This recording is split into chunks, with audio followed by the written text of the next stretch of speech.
भारतीय संस्कृति में यज्ञ, योग एवं आयुर्वेद जैसी अमूल्य विद्याएं हैं, जिसका मूल है वेद। इतिहास की ओर दृष्टि डालें तो भगवान राम, भगवान कृष्ण से लेकर राजा महाराजाओं, ग्रामवासियों व अरण्यवासी ऋषियों की कुटियों तक नित्य व नैमित्तिक यज्ञों का प्रचलन देखने को मिलता है। देखिए, वैसे तो सारे प्राणायाम अपने आप में एक बहुत बड़ा अद्भुत पैकेज है, लेकिन हर किसी रोग को ठीक करने के लिए और शरीर को बैलेंस करने के लिए ये दो प्राणायाम रोग होने पर हमें विशेष रूप से करना होता है। जिनको कैंसर हो जाता है, कैंसर में अलग अलग स्टेज होती है, अलग अलग प्रकार के कैंसर होते हैं। कैंसर जब हो जाता है तो उसमें करक्यूमिन गोल्ड, सिस्टोग्रीट, गोधन अर्क, गेहूं के जवारे का रस, गिलोय रस, ये सारी चीजों का एक साथ प्रयोग करते हैं खाने के रूप में। कपालभाति और अनुलोम विलोम ज्यादा से ज्यादा करते हैं कर्कटेष्टि से हवन करने के बाद, उस वायुमंडल में रह करके। इतना मात्र करने पर आपको जानकर के आश्चर्य होगा, जो लाखों रुपए खर्च करके एलोपैथ में जिस कैंसर को हम ठीक नहीं कर सकते हैं, वो कैंसर आप अपने घर में रह करके गिलोय का जूस, गोधन अर्क, ये छोटी छोटी चीजें, कुछ 2-3 जूस, 2-3 टेबलेट, इसका प्रयोग करके आप अपने घर के अंदर वो कैंसर ठीक कर सकते हैं। मैंने कल एक उदाहरण बताया था ना, बहन जी का, तेलंगाना रुद्रपुर में लीवर का कैंसर था, फिर पूरे शरीर में फैल गया, 57 लाख रुपए खर्च कर दिया, नहीं ठीक हुआ। हवन किया, प्राणायाम किया, और ये कुछ आयुर्वेद की औषधि और गोधन अर्क आदि का प्रयोग किया, ठीक हो गई।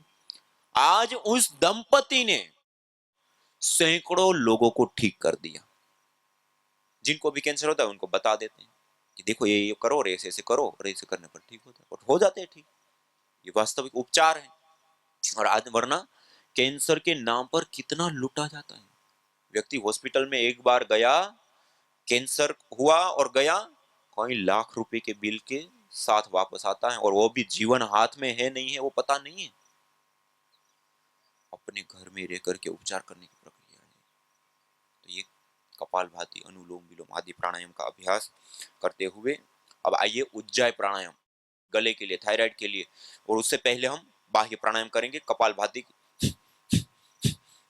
पेट के लिए, पेनक्रियाज के लिए, हार्ट के लिए, लीवर के लिए और सारे भीतर के फंक्शन के लिए कपालभाति। अब बाह्य प्राणायाम देखिए, जितने भी प्राणायाम हैं उसमें से बाह्य प्राणायाम रक्त कणिकाओं को तेजी से खून के अंदर बढ़ाने के लिए सबसे तेजी से काम करता है। जिनको बवासीर है, बगंदर है, या फिर मूत्र संस्थान से संबंधित अलग अलग प्रकार के रोग हैं, ये बाह्य प्राणायाम अद्भुत लाभकारी होता है। और सबसे बड़ी बात है, ये बाह्य प्राणायाम करने से हमारा मन एकदम से रिलैक्स हो जाता है, शांत हो जाता है, सहज हो जाता है, हमारी चित्त की वृत्तियां शांत होने लगती है। सबसे बड़ी चीज है, आइए करिए, पूरी श्रद्धा पूर्वक करेंगे, प्राणों को रोक करके करेंगे। आप अभी अपने मन को निहालिए, अभी जिस अवस्था में है, आप 3 बार पूरे श्वास को रोककर, जब रोकेंगे ना तो घुटन हो गई, थोड़ा रोकने का प्रयास कीजिए, और उसके बाद श्वास लेते हुए छोड़ेंगे। ऐसे करेंगे, 3 बार करेंगे, 3 बार में आप अनुभव करेंगे। देखिए, लंबा गहरा सांस भरिए, पूरे श्वास को बाहर छोड़िए,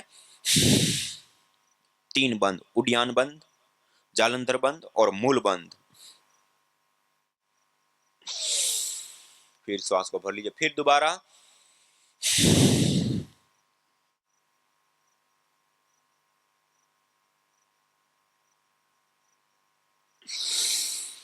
ऐसे ही बाह्य प्राणायाम। फिर अग्निसार क्रिया, आंतों के लिए श्वास को ऐसे ही बाहर छोड़ करके पेट को अंदर खींचना, बाहर छोड़ना, अंदर खींचना, बाहर छोड़ना, यथाशक्ति पेट को हिलाते हैं।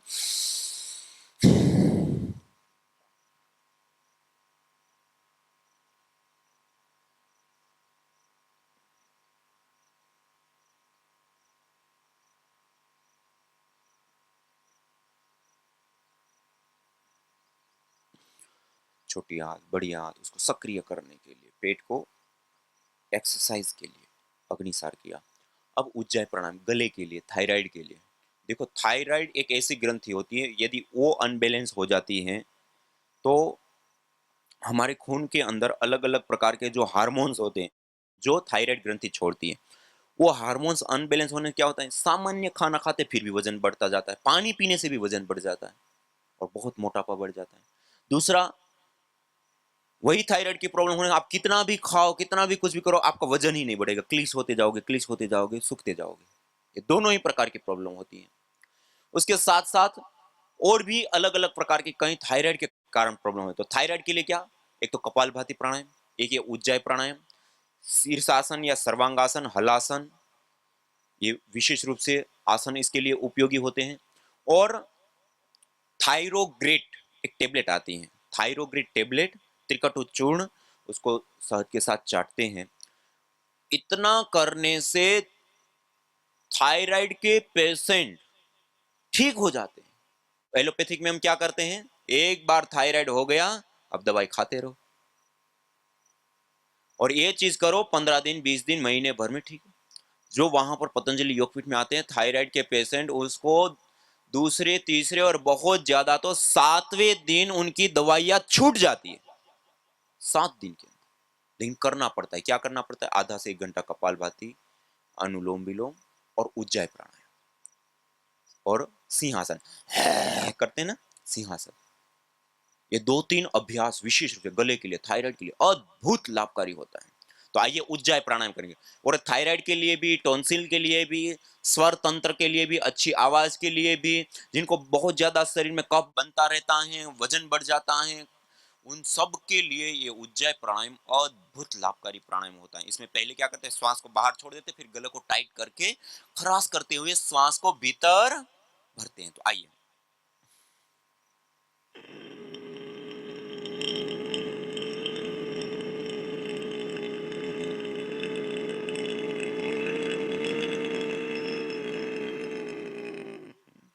अब भीतर ये थोड़ी देर रोक करके रखिए, जालंधर बंद और मूल बंद, 2 बंदों के साथ थोड़ी देर श्वास को रोक करके रखेंगे।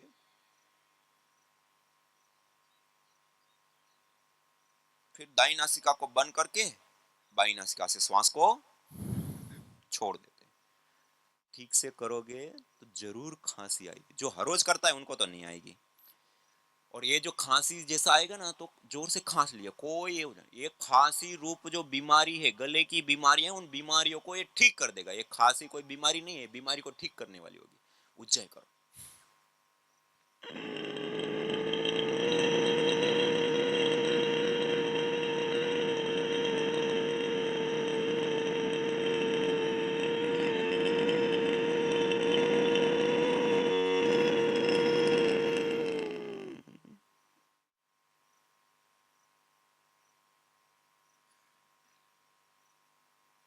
फिर दाई नासिका को बंद करके बाई नासिका से छोड़ दो। फिर से एक बार।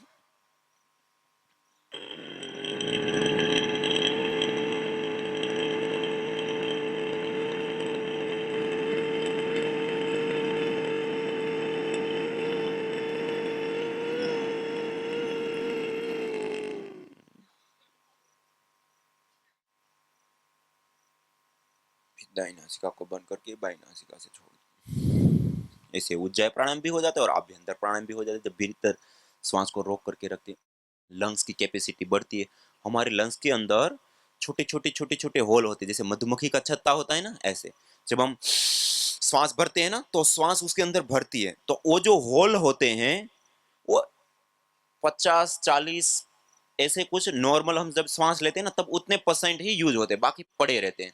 बाकी कब काम करते हैं, जब आपने दौड़ लगाई, कुछ ऐसे थकान हुई, जब श्वास फूलती है ना, तब क्या होता है, अब ऑक्सीजन ज्यादा चाहिए, तब वो पूरा एक्टिव होता है।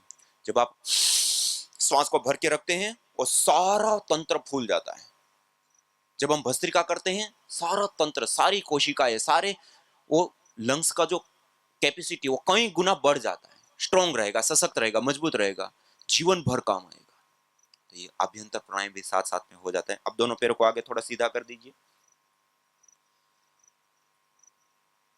दोनों पैरों को आगे थोड़ा सीधा कर दीजिए, और दोनों पैरों की उंगलियों को आगे पीछे करते हुए ऐसे थोड़ा सा पहले घुटनों से पैरों को ऊपर उठा करके जमीन के ऊपर छोड़िए। थोड़ा सा ये सूक्ष्म व्यायाम का अभ्यास, ये सूक्ष्म व्यायाम भी बहुत ही ज्यादा उपयोगी होता है हमारे शरीर को स्वस्थ रहने के लिए, निरोगी रखने के लिए, आरोग्य से युक्त रखने के लिए, जोड़ों के लिए। ऐसे दिन में जिनका ज्यादा बैठने बैठने वाला काम हो, तो उनको भी बीच में ऐसे कर लेना चाहिए थोड़ा सा, और सुबह शाम तो एक बार जरूर करना चाहिए। कहते हैं ना, जैसे नई गाड़ी लाए, कुछ दिन चलाते हैं, फिर रख दो, फिर 5 साल के बाद निकालोगे तो क्या हो जाएगा? जाम हो जाएगी ना। ऐसे ही ये हमारे शरीर के सारे अवयव भी ऐसे ही होते हैं, जोड़ ऐसे ही होते हैं। इसका आप प्रयोग लेते रहेंगे तो ये आपको हमेशा साथ देंगे, सहयोग देंगे, आपके काम आएंगे। इसको आप जितना आराम देंगे, पड़ा रहेगा, और आराम देने पर, पड़ा रहने पर विशेष रूप से जाम हो जाते हैं। अब ये आपको जो साथ देने वाले घुटने थे, वही अब आपको रोकेंगे। होता ही नहीं होता है? इसलिए इसको विशेष रूप से आप थोड़ा सा ऐसे छोटा छोटा सूक्ष्म व्यायाम, उसका अभ्यास भी यदि कर लेते हैं तो हमेशा के लिए जोड़ आपका साथ देगा। ऐसे ये सूक्ष्म व्यायाम के अभ्यास, तो मैं आपको अलग अलग रोगों के लिए, अलग अलग बीमारियों के लिए अलग अलग उपचार प्रक्रियाएं, और वो उपचार प्रक्रिया जो उस बीमारी विशेष के लिए जो सटीक है, तो कुछ किडनी से संबंधित बताया, ऐसे ही हड्डियों के लिए बताया, गांठ ट्यूमर आदि के लिए बताया। एक महत्वपूर्ण चीज हार्ट के लिए, हार्ट की प्रॉब्लम जो होती है, कोलेस्ट्रॉल बढ़ जाना, ट्राइग्लिसराइड बढ़ जाता है, हृदय की धमनियों में ब्लॉकेज हो जाते हैं, या फिर इस प्रकार की जो भी बीमारी है हार्ट से संबंधित, high blood pressure, low blood pressure, Arjun होता है। यहाँ पर इस इलाके में बहुत अर्जुन होता है ना, मैंने कल देखा अर्जुन। ये अर्जुन की छाल आती है, छाल निकल जाती है ना उसकी, ऑटोमेटिक साल में एक बार उतरती है। उस छाल को रख लिया और उस अर्जुन की छाल के चूर्ण करके, उस चूर्ण को आप ले सकते हैं। उसका काढ़ा पानी के अंदर डाल करके उबाल करके 1/4 जब बच जाए तो उस काढ़े को भी आप ले सकते हैं। अर्जुना रिष्ट आता है, वो उसका अरिष्ट होता है, एब्स्ट्रैक्ट भाग, उसको भी ले सकते हैं। और कार्डियोग्रिट एक टेबलेट आती है, उसका भी हम सेवन कर सकते हैं। हृदयामृत वटी आती है, उसका भी प्रयोग। लेकिन इन सब में प्रधान तत्व होता है अर्जुन। क्या होता है? अर्जुन। अर्जुन की छाल अद्भुत, हार्ट के लिए बहुत ज्यादा लाभकारी होती है। तो अर्जुन का प्रयोग करें। और सामान्य रूप से भी बीच बीच में जिनको ऐसा लगता है हार्ट की प्रॉब्लम, बहुत ज्यादा घबराहट होती है, ब्लड प्रेशर बढ़ जाता है, या इस प्रकार की समस्याएं होती हैं, तो वो भी अर्जुन का प्रयोग कर सकते हैं। और जब हवन करते हैं तो हवन में भी वो अर्जुन की पत्तियां, छाल आदि को थोड़ा सा कूट करके छोटा छोटा तैयार करके रख लिया, और उसी का प्रयोग कर करके हवन कर सकते हैं, उसमें प्रयोग में ला सकते हैं। तो इस प्रकार से अर्जुन का प्रयोग हर प्रकार से करना। और हृदयष्टि हवन सामग्री, हृदयष्टि हवन सामग्री के अंदर भी क्या होता है? अर्जुन होता है, दालचीनी होती है, और भी अलग अलग द्रव्य होते हैं। तो उसको ले लिया, और उसके उपरांत हवन हृदयष्टि से किया, और उसमें ही रह करके फिर प्राणायाम करना, कपालभाति करना, अनुलोम विलोम करना। कितनी भी बड़ी हार्ट की प्रॉब्लम हो, कल मैंने एक केस हीरा माता जी का आपको बताया था ना, हीरा बहन जी जो कच्छ वाली माता जी का आपको बताया था, वो क्रिटिकल कंडीशन में थी, 3 बार हार्ट अटैक आ गया हॉस्पिटल में, बिल्कुल डॉक्टर लोगों ने कह दिया कि अब रहना ही मुश्किल है। इतना ही किया, ठीक हो गई। तो ऐसे एक दो नहीं, सैकड़ों सैकड़ों अलग अलग प्रकार के केसेस होते हैं। तो कहने का अभिप्राय है कि अलग अलग रोगों के लिए अलग अलग औषधियों का, और हमारे गांव में, हमारे खेत खलिहानों में औषधियां हैं, हमें पता नहीं कैसे प्रयोग करना है इन्हीं औषधियों। एक वो दूधी होती है, दूधली होती है ना, काली सी होती है, ऊपर से और उठती है, एक बीजती है और एक ऊपर की ओर पौधा जैसी होती है, जिनको भी स्टोन हो जाता है। और दूधली को पूरा उठाया, धो दिया, मिक्सी में थोड़ा डाल दो उसको पूरा, थोड़ा सा पानी डाल दो, और उसको घुमा दो, शरबत जैसा बन जाएगा। 1 गिलास सुबह, 1 गिलास शाम को पी लो। 5-7 दिन में पथरी घुल जाती है। पत्थर चट्टे के पत्ते खाने से घुल जाती है, कपाल भाती करने से हो जाती है। सुबह में खाली पेट नींबू पी लिया, और उसके बाद कपाल भाती करो, उससे ही पथरी निकल जाती है। तो ऐसी पथरी के इसके भी उपाय है। अब दोनों पैर को ऐसे खोल दीजिए, और लंबा गहरा सांस भरते हुए और छोड़ते हुए, जो हाथ पीछे जाए ना, उसके साथ मुंह को भी पीछे ले जाइए, श्वास को भरते हुए। सब लोग कीजिए, और आप अड़ोसी पड़ोसी को देख करके हैं, किसी को लग ना जाए, आंखों में कई बार हाथ लग जाता है। आराम आराम से कीजिए, लेकिन अच्छे से कीजिए। पूरा लंबा गहरा सांस भरिए और छोड़िए। 100 बार करना है, गिनते जाओ, जब 100 बार हो जाएगा तब रुकेंगे। लंबा गहरा सांस भरिए, लंबा गहरा सांस भरते हुए, लंबा गहरा सांस छोड़ते हुए। जिनको मोटापा है ना, उन मोटापा वालों के लिए सबसे जबरदस्त आसन है। ऐसे 100, 200, 500 बार बैठे बैठे ऐसे कर दो। कठिन व्यायाम जो नहीं कर सकते हैं वो आसान व्यायाम, ये आसान है, सरल है, बैठे बैठे आप कर सकते हैं। और जिनको मोटापा है वो लौकी खाओ, लौकी का जूस पियो, तरबूज खाओ, गर्म पानी पियो, मेदोहर वटी लो। और ये कुछ विशेष अभ्यास जो विशेष करके मोटापा के लिए जो किए जाते हैं, उन मोटापा वाले अभ्यासों का अभ्यास किया। किसी को रुकना नहीं है। कितनी बार हुआ?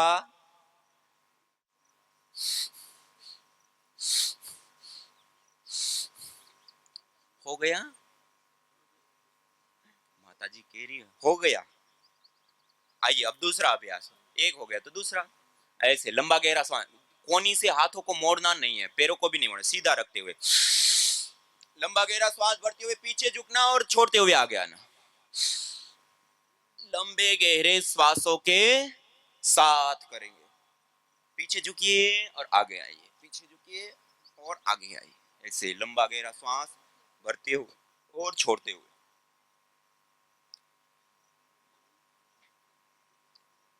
अपोजिट दिशा में उल्टा घुमाइए। ये है चक्की चालासन।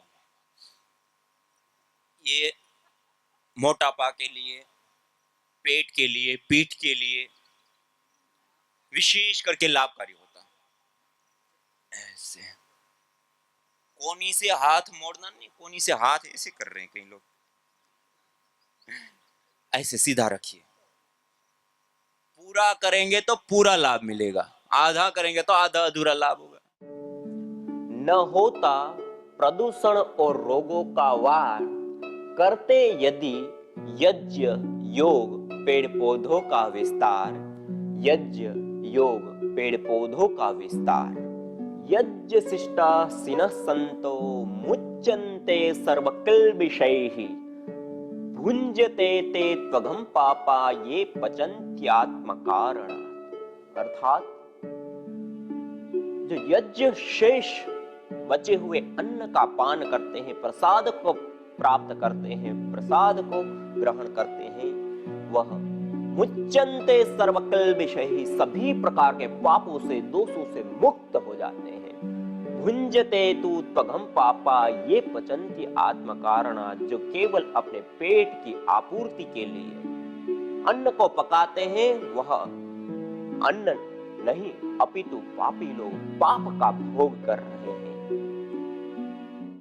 क्या नाम है? हमारा प्रणीता। प्रणीता, कैंसर किसे का था? Neuro endocrine tumour. Swami ji 2018 में हमारे को कैंसर आए बोल के मालूम हुआ। मालूम होने के बाद लुटिशियन थेरेपी, वो एक इंजेक्शन के 3 लाख रुपए खर्च होता था, वैसा 6 इंजेक्शन लिए। कम से कम अभी तक तो 57 लाख तक खर्च हुए, मगर कम नहीं हुए। बहुत लाखों रुपए। कल एक बच्चा आया, बोले जी 4 लाख रुपए का खर्चा है महीने का, मैं तो मर जाऊंगा। मैंने कहा फिर तुम क्या, कैसे? गरीब आदमी। बोले जी घर था वो बेच दिया दिल्ली में, अब गांव में जाके रहने लग गए, वहां पर अब किराए के रह रहे हैं। स्वामी जी अब क्या करें? मैंने कहा जो बता रहा हूँ वो कर लो, अब कितने और लूटोगे?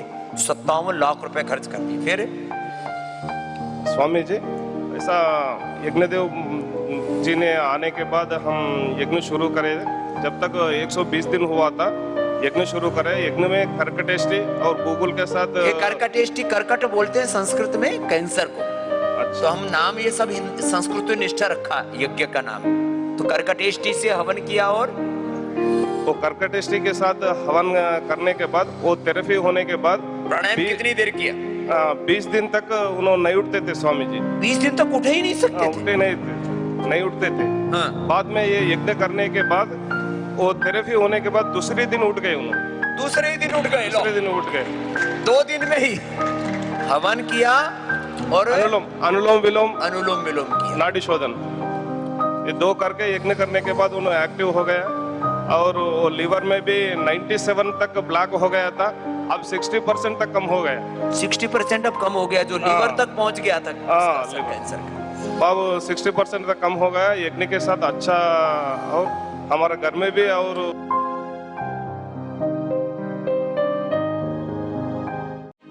यज्ञ भारतीय संस्कृति का मूल है। तो आइए हम संकल्प लें, संसार के श्रेष्ठतम कर्म यज्ञ को अपनाएं। पिंड और ब्रह्मांड में संतुलन कायम करने वाले यज्ञ को अपने जीवन का अभिन्न अंग बनाएं एवं प्रकृति मां के प्रति अपने ऋणों को अदा करें। विश्व स्वास्थ्य का एक नारा, यज्ञ से होगा जग उजियारा।